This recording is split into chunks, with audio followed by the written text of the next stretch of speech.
ভিডিওর প্রথমেই একটা পোল করতে চাই। বাংলাদেশে এই মুহূর্তে প্রায় ৪৮টি রাজনৈতিক দল আছে। কিন্তু বাংলাদেশের মানুষ ৪-৫টা দলকে চিনে। আওয়ামী লীগ, বিএনপি, জাতীয় পার্টি, জামাত ইসলাম, গণ অধিকার পরিষদ, এবি পার্টি, যদিও এই পার্টিগুলো নতুন। এখন এই পার্টিগুলো গত ৫২ বছর বাংলাদেশকে পরিচালনা করেছে। ক্ষমতার পালাবদলে দেখেছি লুটপাট, সহিংসতার খেলা, মিথ্যে মামলাসহ দখলবাজির খেলা।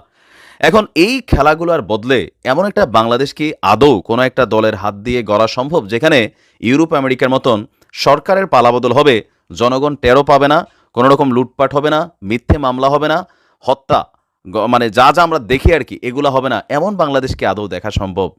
আমাদের পোল হচ্ছে নতুন একটা রাজনৈতিক দল সামনে আসতে যাচ্ছে এবং কি বিশাল হুলস্থুল আয়োজন চলছে। বুঝতেই পারছেন কাদের কথা বলছি। বৈষম্য বিরোধী যে প্ল্যাটফর্ম ছিল, সেই প্ল্যাটফর্ম থেকে নতুন একটা রাজনৈতিক শক্তি অলরেডি তৈরি হয়েছে। দলটার নাম কিন্তু নাগরিক শক্তি। গণতান্ত্রিক ছাত্র শক্তি বিলুপ্ত হয়েছে, নাগরিক শক্তির উদ্বোধন হয়েছে। আর এই নাগরিক শক্তিকে কেন্দ্র করেই নতুন আর একটা রাজনৈতিক দল আসতে যাচ্ছে, যেটার পেছনে মূল কারিগররা হচ্ছেন এই বৈষম্য বিরোধী আন্দোলনের প্ল্যাটফর্মে যারা সমন্বয়ক আছেন বা মূল খেলোয়াড়রা আছেন। বুঝতেই পারছেন। আজকে দৈনিক সমকাল একটা প্রতিবেদন করেছে। তা আপনাদের কি মনে হয় যে আওয়ামী লীগ, বিএনপি, জামাতের বাহিরে গিয়ে একটা দল এককভাবে ক্ষমতায় আসার মতন সক্ষমতা এই মুহূর্তে আছে, নাকি বাকি ৪৮ দলের তালিকা এটা ৪৯ নম্বরে চলে যাবে? ছাত্র জনতার অভ্যুত্থানের সূত্রপাত ঘটানো নেতারা রাজনৈতিক দল গঠনের পথে এগুচ্ছেন। সমকাল এই প্রতিবেদন করে তারা বলছে, এরই অংশ হিসাবে বৈষম্য বিরোধী ছাত্র আন্দোলন অক্টোবর মাসে সার্জিস এবং হাসনাতরা বিভিন্ন জেলায় জেলায় আপনার মিটিং করেছে এবং কি এই অক্টোবরে তারা কমিটি গঠন করবে। এরই মধ্যে জাতীয় নাগরিক কমিটি অভ্যুত্থানে অংশগ্রহণকারী রাজনৈতিক দলের সঙ্গে ধারাবাহিক আলোচনা করছে। কয়েকদিন আগে এটার আত্মপ্রকাশ করেছে। গতকালকে তারা আপনার বিএনপির সাথে বসেছে, এরপরে তারা জামায়াত ইসলামের সাথে বসবে। আর জাতীয় নাগরিক কমিটি এবং বৈষম্য বিরোধী ছাত্র আন্দোলন রাজনৈতিক দল গঠনের বিষয়টিকে আনুষ্ঠানিকভাবে স্বীকার না করলেও সূত্র বলছে তরুণ এবং ছাত্র অভ্যুত্থান এই দুই শক্তিকে আপনার সংগঠিত করে একটা নতুন দলের জন্য আপনার সবকিছুই মোটামুটি চলছে। অভ্যুত্থানে ক্ষমতাচ্যুত আওয়ামী লীগকে পুনর্বাসন ঠেকাতে রাজনৈতিক দলগুলোর মধ্যে ন্যূনতম ঐক্য প্রতিষ্ঠা হচ্ছে ধারাবাহিক বৈঠকের মূল উদ্দেশ্য, যেন আওয়ামী লীগ কোনোভাবে আর এন্ট্রি নিতে না পারে। সংবিধান সংস্কার নাকি পুনর্লিখন করা, এ নিয়েও চলছে আপনার নানান আয়োজন। পুনর্লিখন যদি হয় তা কিভাবে হবে, তাও হচ্ছে ভাবনার জগতে। ইতিমধ্যে এবি পার্টি এবং ভিপি নুরুল হক নূরের যেই টিম আছে তাদের সাথে বৈঠক শেষ করে ফেলেছে আপনার নাগরিক কমিটি। মাহমুদুর রহমান মান্নার অসুস্থতার কারণে গণতন্ত্র মঞ্চের সঙ্গে বৈঠক পিছিয়েছে। আর এই বৈঠকের সত্যতা নিশ্চিত করেছে জাতীয় নাগরিক কমিটির আহ্বায়ক মোহাম্মদ নাসির উদ্দিন পাটোয়ারি। তিনি সমকালকে বলছেন, রাজনৈতিক দলগুলোর সাথে পরিচিতিমূলক সভা হচ্ছে, পরে আনুষ্ঠানিক বৈঠক হবে। কি আলোচনা হচ্ছে?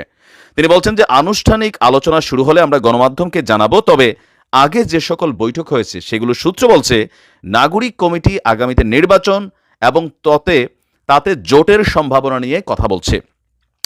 শিল্প খাতে পাহাড়ের সাম্প্রতিক অস্থিরতা নিরসনেও তারা কি ভূমিকা রেখেছে তা নিয়েও কথা হয়েছে। আর নাগরিক কমিটি ডক্টর মোহাম্মদ ইউনূসের নেতৃত্বাধীন সরকারের অংশ নাকি সরকারি দল? নিজেদের সরকারি দল হিসেবে না মানলেও সরকারের সংস্কার কর্মসূচির সাথে নিজেদের সম্পৃক্ততার কথা স্বীকার করেছে নাগরিক কমিটির নেতারা। এই প্ল্যাটফর্ম থেকে রাজনৈতিক দল গঠিত হলে নির্বাচনী জোট হতে পারে কিনা, এই প্রশ্ন বৈঠকে রেখেছেন কমিটির নেতারা। কমিটির এক সদস্য বলছেন যে জাতীয় নাগরিক কমিটি কখনো রাজনৈতিক দলে রূপান্তরিত হবে না, তবে সব অভ্যুত্থানের পর নতুন রাজনৈতিক দর্শনের জন্ম হয়। আর এজন্য ভোটের মাঠে সক্রিয় দলের মধ্যে বিশেষ করে বিএনপির সঙ্গে বৈরিতা সৃষ্টি হলে তা অভ্যুত্থানের লক্ষ্য অর্জনে বাধা সৃষ্টি করবে। মানে সকল কিছু মিলিয়ে এখন যতটুকু আমরা বুঝছি যে রাজনৈতিক দলগুলো কি কি করবে না এমন প্রতিশ্রুতি চায় নাগরিক কমিটি।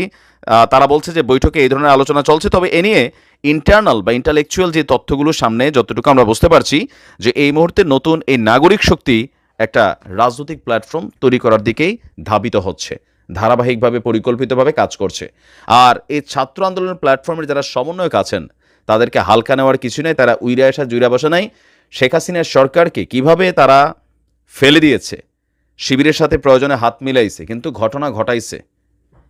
তো তাদের ক্যাপাবিলিটি নিয়ে কারোর কিন্তু কোনো রকম সন্দেহ নাই। এখন আপনি কি মনে করেন যে নির্বাচন নিয়ে আমরা আবার দেখলাম যে প্রধান উপদেষ্টার প্রেস সচিব যিনি আছেন তিনি কিন্তু বলছিলেন যে 16, 18, 12 বুঝি না, সংস্কার লম্বা সময় হইতে পারে, আগে হইতে পারে, পরে হইতে পারে। আর সেনাপ্রধান নিজস্ব মতামত দিয়েছেন এর মাঝখানে দেখছি বিএনপি বা জামাতও কিন্তু আবার নির্বাচনটাকে তাড়াহুড়ো করার জন্য কিন্তু চাপ প্রয়োগেরও চেষ্টা করছেন। তো সব কিছু মিলে কোন দিকে যাচ্ছে? নতুন কোনো একটা টিম -2 ফর্মুলা কি আসলে বাস্তব হতে যাচ্ছে? আওয়ামী লীগ দেশে নেই, বিএনপিও এই মুহূর্তে মির্জা ফখরুল ইসলাম আছেন, তারেক রহমান দেশে নাই। আবার তারেক রহমান দেশে আসলে 100% গ্রেপ্তার হয়ে জেলে যাবে। মাহমুদুর রহমান সাহেবের জেলে যাওয়া একটা মেসেজ ক্রিয়েট করে ফেলেছে। এ নিয়েও চলছে তোড়জোড় আন্দোলন, যেটা কেমনে হইল। আর এখানে আইনের ইস্যু আসছে, সংবিধানের দোহাই দেওয়া হয়েছে। সমালোচক যারা আছেন তারা বলছেন, সংবিধানে যদি মানেন তাহলে আপনাদের এই সরকারের বৈধতা কি? এটারও তো কোনো বৈধতা নাই। তাহলে সংবিধান দেখাইয়া কেন, আইন দেখাইয়া কেন মাহমুদুর রহমানকে জেলে পাঠানো হলো? নানান আলোচনা সমালোচনা আছে, তবে আমার মনে হচ্ছে যে আহ, নতুন কিছু ঘটতে যাচ্ছে। এবার কি ঘটবে সেটা ঘটানো কি এত সোজা? নতুন এই রাজনৈতিক দলগুলো কতটুকু অবস্থান তৈরি করতে পারবে? মানে নানান কিছু ঘটতে পারে, দেখা যাক।